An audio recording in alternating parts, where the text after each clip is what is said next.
Hi, I'm Atul and I'm an online tutor based in London right now. Hi, I'm Paul and I'm an online chemistry tutor based in Burnley, Lancashire right now. In this video, we'll be talking about atoms and molecules, and quite specifically using a counter representation. So, in the real world, this would be like circular chips or counters that students can move around. And what this is replacing is a ball and stick model that they would use in a classroom situation. So this is what's called a virtual manipulative, and they can move this around and get an idea of what a molecule and an atom and the differences. So here's a store of atoms, and this is what each atom represents. So in the store I can move as many as I need to. That's a few carbons. So I'm going to create a helium atom. So helium exists just as an atomic gas, and because of that reason, just like all the noble gases, exists as a one atomic gas, one atom, He. Great, Paul. Could you, in the same way, since you know what a hydrogen molecule is like already, you could construct me by moving the hydrogen atoms, appropriate number of atoms, and construct a hydrogen molecule. Yeah, sure. We know that hydrogen is a diatomic molecule, H2, so we'll need two hydrogen atoms. So I'll just bring out two hydrogen atoms. And helium just exists as an atom because it's already got a full outer shell of electrons. And so the noble gases, one of the reasons they're called noble gases is because they're not reactive. They don't do very much. But other elements react to get full outer shells. And so hydrogens on their own don't have a full outer shell, but when they combine together and share electrons, both atoms get a full outer shell. And that's why hydrogen exists as H2, unlike helium, which just exists as H. There we have hydrogen gas. Yeah. Perfect. Yeah. So that's the diatomic hydrogen. And at this point, students may. So this is for a very early part in the chemistry, but it could be later on at year 11, say, and they may or may not have done bonding. But if they've done covalent bonding, then we can link it up to the fact that there's a sharing of electrons and a bond is formed. But if they haven't, we represent the hydrogen molecule joined up. So it's possible that they put it like this, but we don't go for that representation. We go for a representation like that. So it's common that they might do that as well. Brilliant. So yeah, let's continue that, and you can build me an oxygen molecule. Yeah.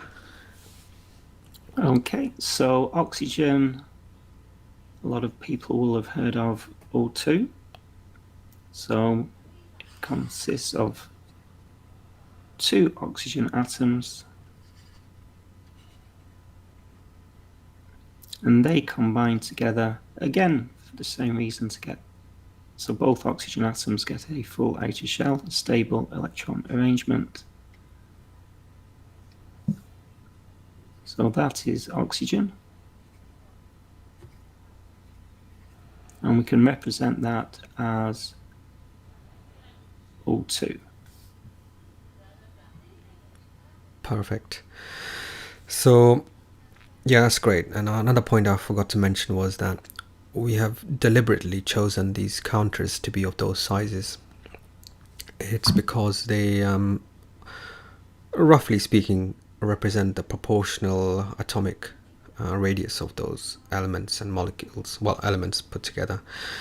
And you can look this up online just to get a rough idea of what the atomic radius is. And that's also giving them that idea that not all atoms are the same size, and there's a relative difference between them that will come in useful when they look at bonding, maybe further on at A level as well.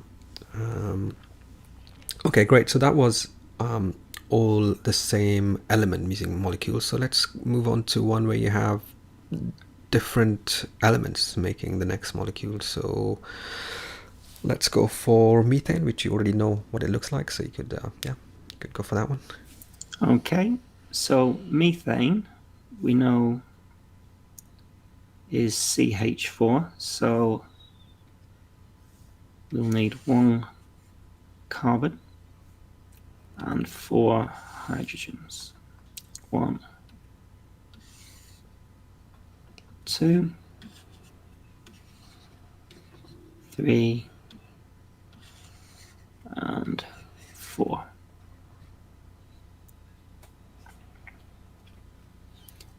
And these arrange themselves in a sort of tetrahedral arrangement. So you might get students doing this sort of thing because it's CH4. But you know, when we look at bonding, that it gets arranged into this sort of arrangement. So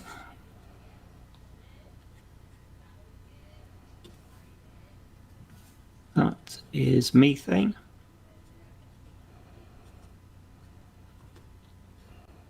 And that we can represent as CH4.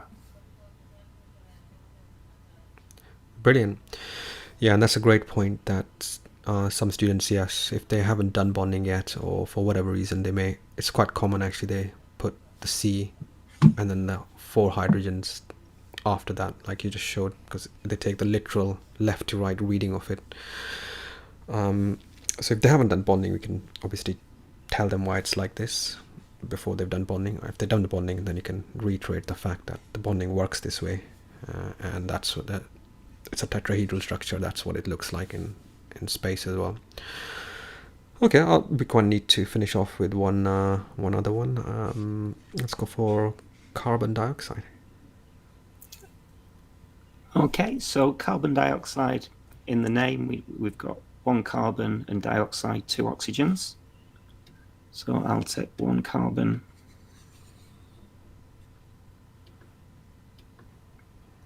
and 2 oxygens. Oxygens is the blue. So 1 and 2 oxygens. And then again, students might do this sort of thing, CO2. But we know that it's a linear molecule. So that's what carbon dioxide molecule looks like. So this is carbon dioxide. So there's 1 carbon and 2 oxygens in the molecule. There is a carbon monoxide as well with 1 carbon, 1 oxygen. And this we represent as CO2. Brilliant. So that's, again, a very familiar molecule name. So even by year 8, so I'm doing this with an year 8 2T at the moment, they would have known about O2, CO2 because of climate change, etc. Methane, again, greenhouse gases, hydrogen, helium.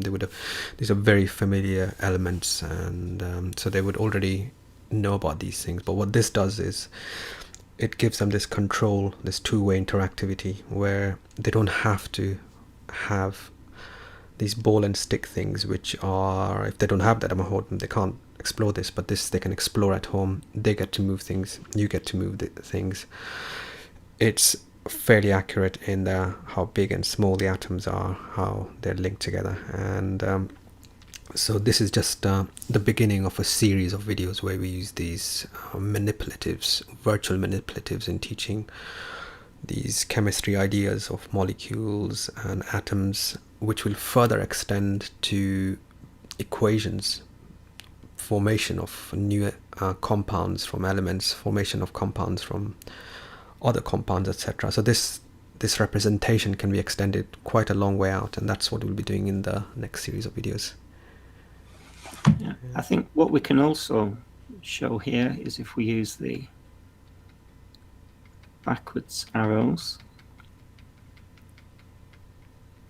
we can actually show, for example, with carbon dioxide, we've got carbon and 2 oxygens, that they combine to form a molecule CO2, which is carbon dioxide.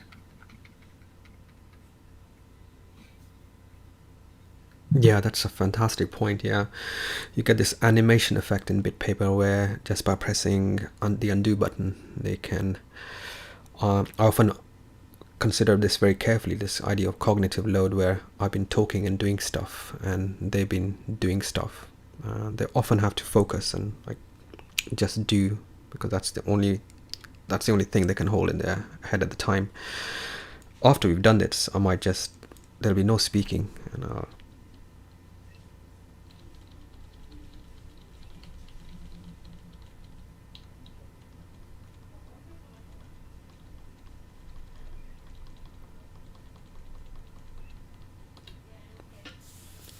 and then they can do that. I can do that as well. So and students, particularly in that age, really like this kind of sense of control. I'm making it happen. I'm making the animation. I'm doing the stuff. I built it, and I can animate it backward and forward. They really, really get into it, and that's, I think, in my view, that makes a massive difference in this kind of learning process, where they are the one who synthesize this thing and get used to the interactivity of it. And that's, to me, that's where this interactive canvas with these manipulatives is, yeah, it's a really fantastic learning tool, this bit paper thing. Yeah,